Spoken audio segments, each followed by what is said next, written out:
Unable to keep up with the who, the when, the why, and the how. Well, it's a little late, but this is last week's news. Now, what's up, guys? How you doing? Welcome back to the channel. Glad you stopped by, and if you're brand new, welcome. Grab a seat and stay a while, but do me a couple favors. First, go down and hit that subscribe button, then go next door, ring that bell, make sure it says all so you know when the next video pops up. Hit that like button, and before you head out, drop a comment. And if you're one of the regulars here, welcome back for another round. I ask that you also hit that like button. And before you leave, drop a comment, because YouTube does love the comments. And of course, share the video out on all social media. Okay, thanks again for Wookie Be Bad. And we had another guest on the show. That would be my friend Horror Amarada. I'm going to leave a link to her channel down below in the description. Check her out. A lot of fun. Okay, once again, it's Monday, and yes, the House of Mouse is all over the place. In the news, in the world of pop culture, entertainment, in one way or another. So let's just jump right into this. Links will be down below in the description. Here we go. Whew, first thing we get from the direct. Now, are any of you ready for the Marvels hitting theaters on November 10th? No? Neither am I. But good news is you will not have to sit in the theaters that long, as this film has a record-setting shortest runtime of all Marvel films. That's right, this thing clocks in at about 1 hour and 45 minutes, making it by far the shortest film from Marvel. Now, a bunch of reasons could be why. I personally don't know. Maybe some of the content was so bad they just had to keep it out, or more potential viewings per screen, more revenue coming in. Who knows? And or maybe it's that when the Blu-ray and DVDs come out, you can get that collector's edition with the extra content still added. No. Oh, and next story.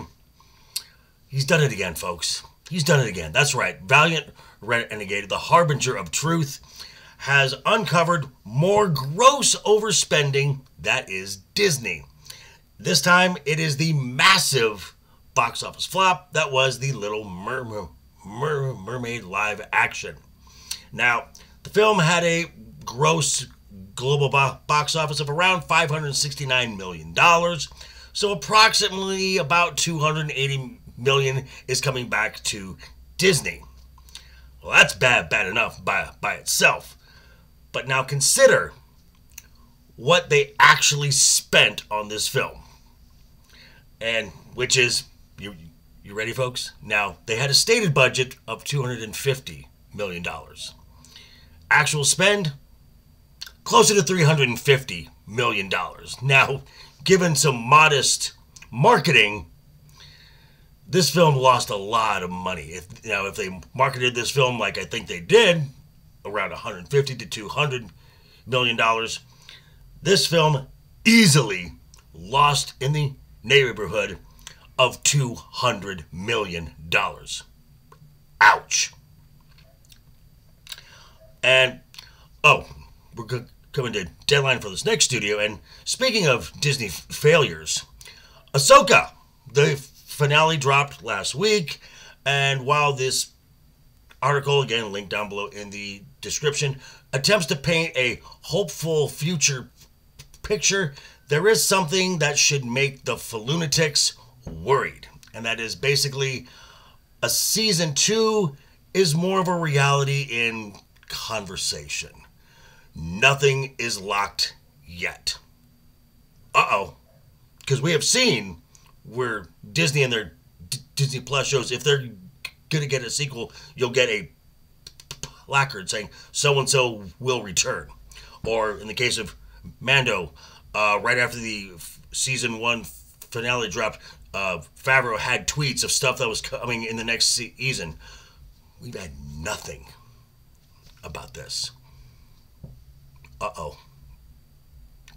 Get worried, folks.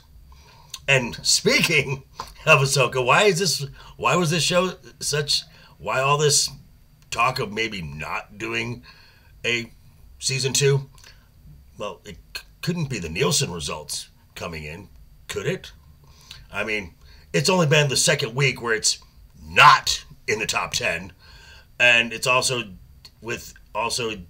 diminished watch time and audience participation. Most recently, the results came in for episode 4, which showed a total watch time of 459 million minutes watched, a drop from the previous week for 1, 2, and 3 at 487 minutes, and the previous week before that, the premiere week of 829 million minutes.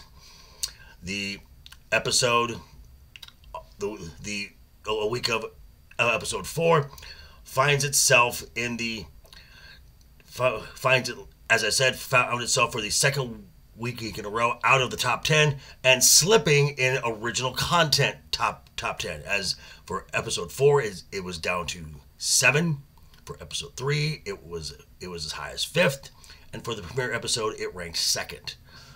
So, if you're thinking about a feature film is a sure thing, don't hold your breath. Now, caveat to this, I will concede that perhaps episode 5, the Anakin Skywalker episode, might see a bump. We will see in a few days. Now, I'm not saying that all of this stuff has a direct impact on what seems to be Disney's biggest problem, but there might be a causality to it, because Disney's biggest problem is the value of the company, aka its stock price. At the close of the market on Friday, Disney came in at $82.94 per share. At one point, it was below $80, so it had a nice little rally at the end. Now, keep this in mind. In March of 2021, just a little over 2 years ago, the price of a share of Disney stock was $197.16 per share. That's a 58% drop in just over 2 years. As my friend Mexican Iron Man likes to say, dang it, Bob. So, this is just some of the recent news that has been plaguing the House of Mouse.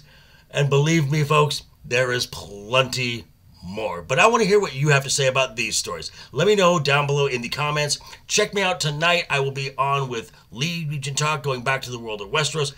Game of Thrones Season 5, Episode 8. Great episode tonight. Definitely check that out. And Wednesday, don't know yet. We will see. But yeah, thanks for stopping by, folks.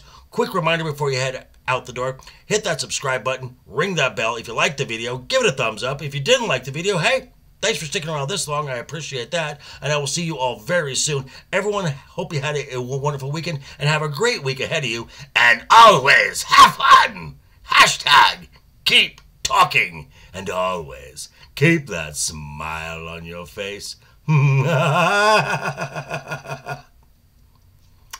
Toodles.